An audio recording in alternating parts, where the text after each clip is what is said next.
I need to tell you about something that happened at 1:30 this morning that I cannot stop thinking about. I was literally about to go to sleep. I was in bed. And then I saw what Donald Trump posted, and I had to get back up and talk to you about this, because if this doesn't shake you to your core, I don't know what will. At 1:30 in the morning Eastern Time, while most of America was sleeping, Donald Trump was awake on his phone, and he decided to attack a dead man. Not just any dead man. Alex Pretti.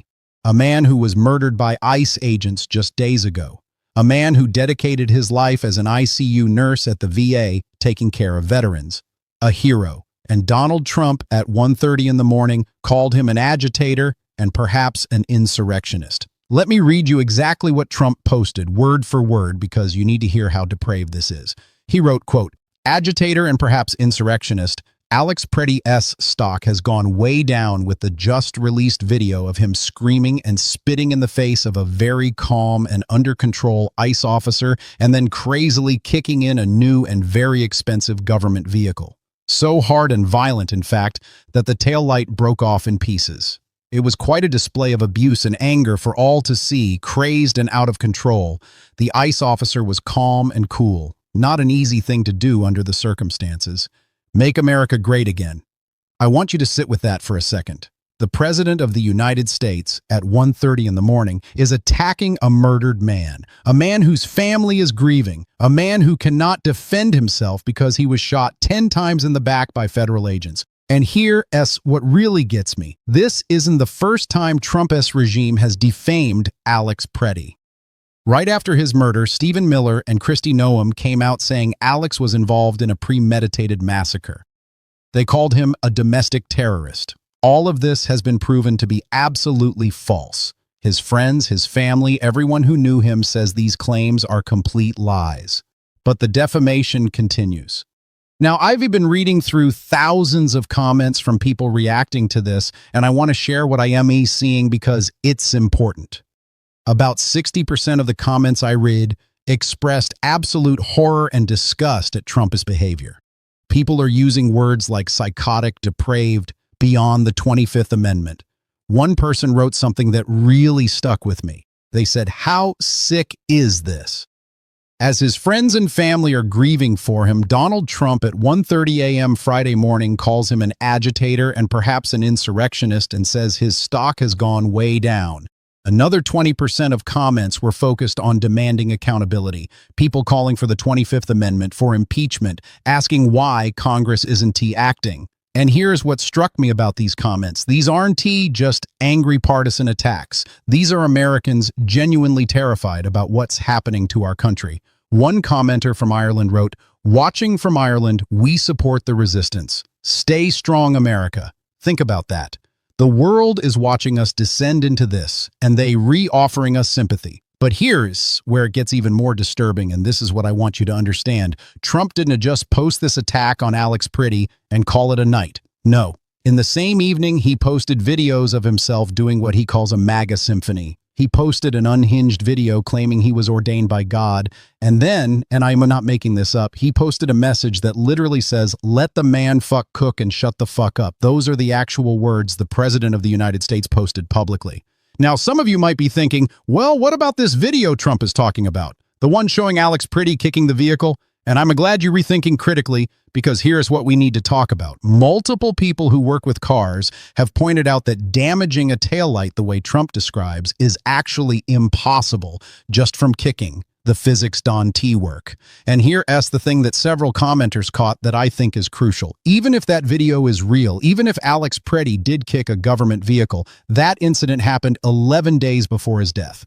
11 days. So let me ask you this. Even if we accept Trump's version of events, even if Alex Pretti damaged a taillight, does that justify being shot 10 times in the back? Does property damage from 11 days ago justify execution without trial? Because that's what we are talking about here. We are not talking about an officer defending himself in the moment. We are talking about a man who was killed days after an alleged incident. And Trump calls the ICE officers calm and cool. Calm and cool. Let me tell you what actually happened based on the accounts we have. Alex Pretti had his ribs broken by ICE during an earlier altercation. He was attacked by multiple agents. And then days later, he was shot 10 times. in the back, while lying face down on the ground according to some witnesses. You want to talk about calm and cool? Calm and cool is not shooting an unarmed man 10 times. Calm and cool is not breaking someone's ribs during an arrest. Calm and cool is definitely not what Trump is displaying at 1:30 in the morning when he is rage posting about a dead veteran nurse.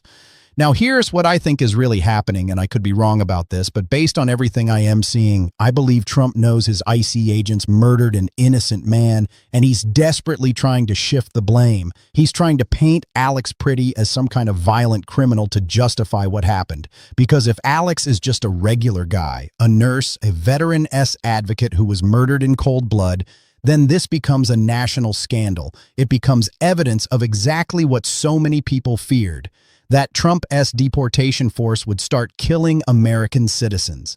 And the timing of Trump's post, 1:30 in the morning, that tells me something too. I am not a doctor, but I've talked to people about this pattern. Late-night rage posting, inability to sleep, obsessive focus on perceived enemies. These are concerning signs. Multiple commenters, including Representative Ilhan Omar, have suggested it might be time to invoke the 25th Amendment because Trump seems unable to remember what he said an hour ago, let alone maintain the judgment required for the presidency. But let me show you the full picture of what Trump did last night, because the attack on Alex Pretti wasn't happening in isolation. While he was defaming a murdered man, he was also at the premiere of Melania's documentary. And the footage from that premiere is something else. Trump looks absolutely thrilled to be there, which is to say he looks miserable. When asked what he wants people to take away from the film, he can barely string together a coherent answer. When asked about Amazon paying $40 million for the rights, he immediately deflects to attacking President Obama. Then there's this bizarre moment where Trump is standing right next to RFK Jr. and asks, "Where's Bobby?" Bobby is literally standing next to him. He can recognize the person standing directly beside him. And then during another person's speech, Trump appears to be falling asleep. Oh, and by the way, while all of this is happening, Trump announced he is suing his own government, his own IRS, for $10 billion plus punitive damages, which could total $50 billion. Why? Because his tax returns were leaked in 2019, and he claims it destroyed his reputation. Let me repeat that. The man who refused to release his tax returns, unlike every other modern president, is now suing the American taxpayer for tens of billions of dollars because information about his taxes became public. The shamelessness is breathtaking. Every other president voluntarily released their tax returns. Trump fought it every step of the way, and now he wants us, the taxpayers, to pay him $50 billion because people found out he doesn't pay his fair share of taxes. But I want to come back to Alex Pretti because this is what matters most. I've been looking at the comments from people who knew him, people in his community, and here's what they are saying. Alex Pretti dedicated his life to taking care of veterans. The people who fought for our democracy. He made the ultimate sacrifice of his own life while trying to help others before he was murdered. That's a direct quote from one of the comments. Another person wrote, Alex did more good for society in a single minute than Trump has ever done in his entire existence. And you know what? I think that's true. I think that's demonstrably true. Alex Pretti spent his career healing people, helping people, and he was killed by agents of a government that is supposed to protect us. Now, I want to acknowledge something here because I think it's important to be fair. A small number of comments, maybe 5%, tried to argue that Pretti was in fact an agitator, that he was causing problems. And look, I don't know Alex Pretti personally. I can tell you everything about his life. But here's what I can tell you. Even if he was frustrated with ICE, even if he did kick a vehicle 11 days before his death, even if he spit on a car, as some reports suggest, none of that, and I mean none of that, justifies being executed. We have a justice system. We have courts. We have due process. We don't have a system where federal agents get to kill people for property damage committed days or weeks earlier. That's not law and order. That's lawlessness. And the fact that Trump is defending this, the fact that he is attacking the victim instead of demanding answers about why his agents killed an American citizen, tells me everything I need to know about where his loyalties lie. Here is something else that is deeply disturbing. This isn't the first time Trump has mocked or attacked victims of violence. Remember when Paul Pelosi, Nancy Pelosi's husband, was nearly murdered by a hammer-wielding attacker? Trump made jokes about it. He spread conspiracy theories suggesting Pelosi was somehow involved in a relationship with his attacker. He mocked a man who nearly died. Remember when Representative Ilhan Omar was physically attacked at a town hall just days ago? A man came at her with a syringe. And what did Trump do? He suggested she made it up. He called it another Ilhan Omar fraud. A woman is physically assaulted, and the President of the United States suggests she's lying. This is a pattern. When Trump's rhetoric or policies lead to violence, he doesn't take responsibility. He doesn't express sympathy for the victims. He attacks them. He defames them. He suggests they deserved it, and his supporters eat it up. I saw this in the comments. There is a portion of people who will believe whatever Trump says, no matter how contradictory, no matter how divorced from reality. Trump says the video shows Alex Pretti being violent, so it must be true. Never mind that the video might be AI generated. Never mind that car experts say the damage described is physically impossible from a kick. Never mind that this happened 11 days before his death. If Trump says it, it is gospel. One commenter put it perfectly. They said, Trump is saying this for the cultists who will lap it up and feel something about which then becomes their truth. That's exactly right. Trump isn't trying to convince rational people with evidence. He's giving his base an emotional narrative that lets them dismiss this murder. But here's what gives me some hope, and I do want to end on something other than complete despair. The majority of comments I read were from people who see through this, people who are horrified, people who are demanding accountability, and increasingly, those people are willing to take action. Someone suggested that corporations should refuse to service or refuel ICE vehicles, deny them access to company property. That is the kind of resistance we're going to need if Congress won T-Act. Others are calling for Alex Pretti's family to sue Trump for defamation. And you know what? They should. Trump is publicly defaming a dead man who cannot defend himself. That is textbook defamation, and there should be legal consequences. And then there are people who are just demanding the basic things that should happen in a functioning democracy. Impeachment, the 25th Amendment, congressional investigations, war crimes prosecutions. These aren't radical demands. These are the mechanisms that are supposed to exist to prevent exactly this kind of tyranny. But here's my fear, and I want to be honest with you about this. I fear that we have become numb to the outrages. Every day there's a new scandal, a new violation, a new norm shattered, and it becomes harder and harder to maintain the appropriate level of shock and anger.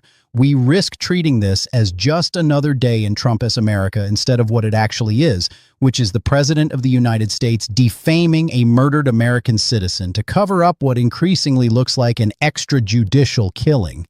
One commenter from Canada wrote something that haunts me. They said, "Can you guys just impeach this buffoon?"